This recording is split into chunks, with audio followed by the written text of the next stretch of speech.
안녕하세요 여러분. 밤새 잘 주무셨습니까? 오늘은 8월의 마지막 날입니다. 8월 31일 하루를 시작하는 말씀, 하루 한 말씀으로 주님과 동행하는 복된 하루가 되길 바랍니다. 오늘 우리에게 주신 말씀은 사도행전 7장 54절로부터 60절까지의 말씀입니다. 제가 봉독해 올리도록 하겠습니다. 그들이 이 말을 듣고 마음에 찔려 그를 향하여 이를 갈거늘 스데반이 성령 충만하여 하늘을 우러러 주목하여 하나님의 영광과 및 예수께서 하나님 우편에 서신 것을 보고 말하되 보라 하늘이 열리고 인자가 하나님 우편에 서신 것을 보노라 한데 그들이 큰 소리를 지르며 귀를 막고 일제히 그에게 달려들어 성 밖으로 내치고 돌로 칠세 증인들이 옷을 벗어 사울이라 하는 청년의 발 앞에 두니라. 그들이 돌로 스데반을 치니 스데반이 부르짖어 이르되 주 예수여 내 영혼을 받으시옵소서 하고 무릎을 꿇고 크게 불러 이르되 주여 이 죄를 그들에게 돌리지 마옵소서. 이 말을 하고 자니라. 아멘. 주님의 말씀입니다. 주님께 감사드립니다. 오늘 이 아침에는 우리에게 주신 말씀 가지고 무너지던 유대의 경계라는 제목으로 말씀을 정하도록 하겠습니다. 제가 한국에 있을 때 어느 해인가 강원도 철원에 있는 장흥교회라는 곳을 방문한 적이 있습니다. 역사가 매우 오래된 교회였는데요. 그 교회 입구 한편에는 순교자 기념비가 있었습니다. 한국 전쟁 당시에 그 교회의 담임 목사님이었다가 북한으로 북송되어서 순교한 서기훈 목사님의 순교비였습니다. 교회에 방문하면서 그 순교비에 얽힌 역사를 듣게 되었는데요. 이 서 목사님은 한국 전쟁이 나니까 교인들이 마을 사람들이 다 피난 갈 때 살 만큼 산 사람이 얼마나 더 살겠다고 피난을 가느냐, 그리고 여기 남은 교인들은 누가 돌보겠느냐 이렇게 말씀하시면서 교회에 그대로 남아 계셨다고 합니다. 그러면서 새벽 기도를 인도하고 주일 예배를 인도하셨죠. 이분의 높은 인격과 마을에서의 선한 영향력 때문에 북한군이 들어오고 나서도 공산주의자들도 그의 목회를 그냥 처음에는 눈 감아 주었다고 합니다. 그러던 중에 인천 상륙작전이 벌어지고 전세가 역전되어서 유엔군과 국군이 북으로 올라가게 되었죠. 이제 철원이 수복되게 되었던 것인데요. 그 당시에 도망가지 못하고 철원에 남아있던 공산주의자 몇몇이 교회의 반공주의 청년들에게 체포되어서 공개 처형을 앞두게 되었다고 합니다. 그 소식을 들은 날 서 목사님은 아무 말 없이 사택으로 들어가셔서 짐을 싸고 이사갈 준비를 하기 시작하셨습니다. 교인들이 놀라서 찾아왔습니다. 교회 청년들도 놀라서 찾아왔습니다. 그러자 목사님이 이렇게 말씀하십니다. 나는 전도자로 여겨왔다. 내가 너희들에게 예수 사랑을 가르쳤지 원수 만들고 사람 죽이라고 가르친 적은 없다. 그러니 난 가야겠다. 이렇게 호통을 치셨다고 합니다. 결국 교회 청년들은 그 공산주의자들을 풀어주게 되었다고 합니다. 그리고 또 3개월 후에 중공군이 물밀듯 내려오게 되었습니다. 전세가 다시 역전되어서 철원이 다시 공산 치하에 들어가게 되었습니다. 이때도 서 목사님은 피난을 가지 않고 신방과 목회 활동을 계속 하셨는데요.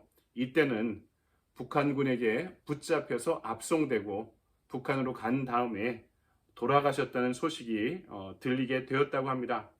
이 장흥교회 한마당에는 서 목사님의 순교 기념비가 세워져 있다고 말씀드렸는데요. 거기에는 평소 양반 출신이었던 이 서 목사님이 자주 입으로 읊조리던 짧은 한시가 이렇게 새겨져 있었습니다. 사오당 사비 당사 생애구생 비시생. 당연히 죽어야 될 때 죽는 것은 참 죽음이 아니요, 살아있으면서도 계속 살기를 바라는 것은 참 삶이 아니다 라는 시입니다. 초대교회의 교보였던 터툴리안은 이런 이야기를 했습니다. 순교자의 피는 교회의 씨앗이다. 터툴리안이 이야기했던 것도, 그리고 오늘 사도행전이 스데반의 순교를 기록해서 우리에게 알리는 것도 그 이유가 있습니다. 예루살렘 교회가 온 유대와 사마리아로 확산되고 또 이 교회들이 전 세계로 확산되면서 오늘의 한국교회가 세워지고 또 우리가 이민을 와서도 여기에서도 신앙생활을 할 수 있는 것이 죽음보다 진리가 훼손되는 것을 두려워했던 순교자들의 피와 희생이 있었기 때문이라는 것이죠. 오늘 우리가 읽은 말씀은요, 먼저 예루살렘 교회의 경계를 무너뜨린 스데반의 순교를 우리에게 알려주고 있습니다. 사람들은 자신의 치부가 드러날 때 두 가지 반응을 보일 수 있습니다. 첫 번째는 겸허히 받아들이고 인정하고 속죄하는 것이고요. 두 번째는 그 죄를 드러낸 사람과 원수가 되어서 그 분노를 표현하는 것입니다. 스데반이 붙잡혔습니다. 아주 긴 설교문을 통해 본인의 입장을 변호하면서 이야기를 나누는데요. 이 스데반의 긴 설교에 대한 유대인들의 반응이 이렇게 기록되어 있습니다. 저희가 이 말을 듣고 마음에 찔려 저를 향하여 이를 갈거늘 이렇게 말씀하고 있습니다. 이렇게 분노로 반응하며 종국에는 스데반을 돌로 쳐 죽이게 되죠. 대단히 비극적인 결말이 아닐 수 없는데요.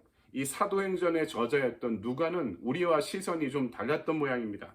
59절과 60절을 볼까요? 그들이 돌로 스데반을 치니 스데반에 부르짖어 이르되 주 예수여 내 영혼을 받으시옵소서 하고 무릎을 꿇고 크게 불러 이르되 주여 이 죄를 그들에게 돌리지 마옵소서 이 말을 하고 자니라. 비참하고 저주스러운 결말이 아니라 스데반이 편안한 잠에 빠지게 되었다 이렇게 표현하고 있는 거죠. 여러분 그렇죠? 여러분 이것이 신앙의 역설적인 표현입니다. 잠은요 꿈을 꾸는 시간이죠. 깨어나기 위한 휴식의 시간입니다.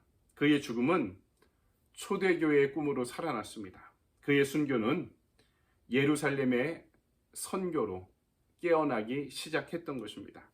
두 번째 오늘 말씀은 결과적으로 이 초대교회에 대한 박해, 스데반의 순교가 결국에는 유대의 경계를 무너뜨리기 시작했다는 점을 보여주고 있습니다. 그동안 초대교회에 대해서 잠시나마 소극적인 반응을 보였던 사내들인 공회는요, 스데반을 처형한 이후에 입장을 선회하게 됩니다. 초대 교인들의 신앙과 활동이 그들의 성전 중심의 신앙에 매우 큰 위협이 된다라고 판단하기 시작하면서 아주 급격한 박해를 시작하게 되었던 것입니다. 요세푸스의 이스라엘 역사 기록을 보면은요, 이 시기에 작게는 수천 명에서 많게는 2만 명에 이르는 초대교인들이 단 며칠 사이에 예루살렘을 떠날 정도로 교회사의 역사에 유례가 없는 박해가 이들에게 자행되었던 것입니다. 이 박해의 주도자는 우리가 잘 알고 있던 사울입니다. 사내들인으로부터 박해의 권한을 위임받은 이 젊은 유대교 근본주의자는 살기 등등한 눈으로 집집마다 찾아다니면서 예수 믿는 초대교인들을 찾아내고 핍박했던 것입니다. 하지만 여러분 이 역사를 우리가 알아야 될 때 우리 감안해야 되는 점이 있는데요. 어제 초대교회가 두 부류로 이루어졌다고 말씀드렸죠. 히브리어와 아람어를 사용하는 12사도 중심의 히브리파 유대교인들이 있었고요. 그리고 7집사라고 불리는 7 지도자를 중심으로 한 헬라파 유대교 성도들이 있었는데요. 이 시기의 첫 번째 박해는요, 헬라파 성도들에게 제한된 그런 박해였습니다. 근데 이 헬라파 성도들을 향해서 핍박이 매우 심각하고 강력했다고 기록해 놓고 있는 것이죠. 이 가장 높은 형벌은 돌로 쳐 죽이는 사형이었습니다. 근데 이 사형은요, 당시에 아무리 사내들인 공예의 권한이 커도요, 로마의 승인을 받지 않고 자행하지 못했던 거죠. 그래서 로마에 대한 정치범이다, 사회 혼란을 야기했다라는 죄목이 붙기도 했습니다. 그리고 대다수의 사람들은 40대에서 한 대를 뺀 39대의 태형이라는 아주 심각한 형벌을 받았습니다. 이 태형은 교리나 전통에 반대하는 사람들에게 주는 유대교 전통의 매우 큰 중형이었습니다. 이 벌을 받는 것은요, 유대인들에게 가장 치욕적인 형벌이어서요, 이 형벌을 받고 나선 사회생활이 가능하지 않을 정도로 사회에서 매장되는 형벌이었고요. 이 40대에서 39대, 한 대를 뺀 39대는요, 매우 신체적으로도 가혹한 형벌이었습니다. 10세대, 10세대, 10세대를 어깨 위, 그리고 가슴, 그리고 하체에 4줄기로 꼬은 가죽에 상아를, 뾰족한 상아를 박아서 이 물에 불린 채찍을 던지면 몸에 휘감을 때 이게 살에 박히게 되고요. 이것을 잡아당기면 살에 박혀있던 살점을 파내면서 몸에 심각한 부상을 입히게 되었던 거죠. 처음 10세대만을 맞고도 쇼크사 했다는 기록이 있을 정도로 매우 심각한 형벌에 이 초대교회의 성도들은 노출되었던 것입니다. 그런데 더 놀라운 점은요, 이 박해를 통해 초대교회가 침체하지 않았다는 점입니다. 오히려 박해는요, 헬라파 성도들을 이스라엘 밖으로 흩어놓게 되어서요, 초대교회에서 가장 중요한 교회, 어쩌면 예루살렘 교회보다도 더 교회사에서 중요하게 등장했던 교회, 안디옥 교회를 세우는 원인이 됩니다.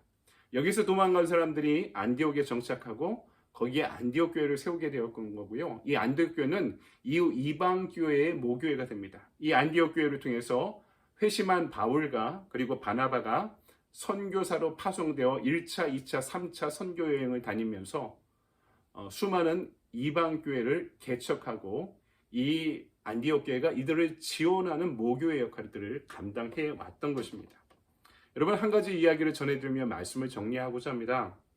제가 한국에서 청년 목회를 할 때 청년들이 방학이 되면 뭐 짧게는 3개월에서 많게는 6개월, 1년씩 어학연수를 가더라고요. 어느 때 이 사도행전의 말씀을 제가 청년들에게 시리즈로 강의 설교한 적이 있었는데요. 하나님이 주신 마음이 그런 마음이 있었습니다. 야, 이 청년들이 3개월, 6개월 어학연수 가는 청년들이 참 많은데 우리 청년들 중에서도 3개월, 6개월씩 선교사님을 돕는 학교를 휴학하고 선교사를 돕는 단기 선교를 가는 청년들이 있으면 좋겠다 하는 저의 꿈을 나눴었습니다. 그리고 얼마 지나지 않아서요. 당시 한 자매가 저를 찾아왔습니다. 목사님 주신 말씀을 통해 도전을 받아서 기도하던 중에 결정하게 되었다. 그래서 그가 다니던 연세대학의 선교단체를 통해 파송받아서요. 무슬림들이 살고 있는 이집트에 1년 동안 단기 선교를 학교를 휴학하고 다녀오겠다고 결정한 것입니다. 종종 저한테 편지를 보내주더라고요. 학교에 이집트에 있는 대학에 입학하니까 처음에는 이제 이집트어를 배우기 위해서 어학연수를 받는데요. 이집트어를 배우면서 그 대학에서 만나는 무슬림이니까 남녀 구분이 철저하다 보니까 만날 수 있는 많은 자매들에게 복음을 전하고 그들과 교류하는 내용을 또 기도 제목을 저한테 담아서 보내곤 했습니다. 제가 미국에 오고 나서 그 청년이 한국에 들어왔는데요. 1년 만에 들어온 것이 아닙니다. 처음에는 1년만 있겠다고 갔는데 3년 반 동안 이집트에서 생활을 하고 대학을 졸업하고 또 한국으로 다시 돌아와 학교에 복학하게 되었던 것이죠. 미국으로 오고 나서 이 자매의 편지를 받게 되었습니다. 자신은 졸업한 후에 하나님을 위해 살기로 결정했다. 선교사로 살겠다고 자신의 미래를 새롭게 그리고 있는 그 고백이 담겨져 있는 편지였습니다. 그때 그런 생각을 하게 되었습니다. 이것이 순교다. 한 번에 죽는 것만이 순교가 아니라 평생 하나님의 나라를 위해서 반드시 목사와 선교사가 되는 것만이 아니라 내가 하나님을 위해 살겠다고 내 세속의 직업과 소명을 통해서도 하나님을 위해 살겠다고 평생 헌신하며 이 죽음을 미분하듯이 무겁게 살아가는 것, 하나님을 위해 살아가는 것이 우리가 할 수 있는 최선의 순교의 삶이다라고 생각하게 되었습니다. 내 욕망에 죽고 내 야망에 죽고 죄에 죽고 그렇게 나는 죽고 그리스도로 사는 삶을 살아가는 것, 이것이 스데반의 순교가 오늘 우리에게 알려주는 영적 교훈이라고 믿습니다. 오늘 하루 저와 여러분이 살아가면서도 스데반의 이 순교의 교훈을 우리의 삶 가운데 적용하고 받아들일 수 있게 되기를 소망합니다. 이 땅의 부조리를 바라보며 또 이 땅이 그어놓은 삶의 경계선을 바라보면서 거기에 압도되는 것이 아니라 하나님의 이름으로 복음을 위해 그 경계선을 과감하게 우리가 규정해 놓은 우리 인생의 경계선을 넘나들으며 하나님을 위해 살아갈 수 있는 저와 여러분의 삶이 되기를 주님의 이름으로 간절히 축원드립니다. 아멘. 적용의 질문을 볼까요? 나는 내가 만들어 놓은 경계 안에서만 살아가고 있지 않습니까? 스데반의 순교가 초대교회의 경계를 무너뜨린 모습을 보면서 오늘 나의 경계를 넘어가기 위해 해야 할 일은 무엇입니까? 한번 묵상해 보시기 바랍니다. 저는 액션 플랜을 이렇게 정해놨습니다. 내가 만나지 않는 사람들, 나와 결이 다른 사람들이라고 내가 만들어 놓은 사람에 대한 경계가 있습니다. 평소 만나지 않는 이들에 대해서 연락하고 만나고 복음을 전하는 하루가 되길 원합니다. 내가 만들어 놓은 인간관계에 경계 넘어 있는 사람도 신경 쓰고 만나고 또 이들을 중보할 수 있는 저와 여러분의 좋은 하루가 되길 바랍니다. 여러분 좋은 하루 보내십시오. 감사합니다.